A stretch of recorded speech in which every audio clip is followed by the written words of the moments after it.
اقرأ باسم ربك الذي خلق خلق الإنسان من علق اقرأ وربك الأكرم الذي علم بالقلم وقال رسول الله صلى الله عليه وسلم وهو يقول الدنيا ملعونة ما فيها إلا ذكر الله وعالما ومتعلما আলহামদুলিল্লাহ, সমস্ত প্রশংসা সেই মহান রব্বুল আলামিনের জন্য, যার অসীম মেহেরবানিতে আমরা আজকে আসরের সালাতের পর এখানে দার্সের জন্য বসেছি। এই জন্য বলি আলহামদুলিল্লাহ। বিশ্বনবী যার আদর্শকে বাস্তবায়ন করে আমাদের জীবনের একটাই লক্ষ্য, জান্নাত।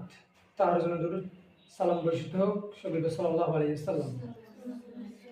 তো আজকে প্রথম যেটা দাস দেব সেটা হলো বর্তমান সময়ে জ্ঞানের কি গুরুত্ব, আর আমরা কোন জ্ঞান নিয়ে নিজের জীবন অতিবাহিত করতেছি।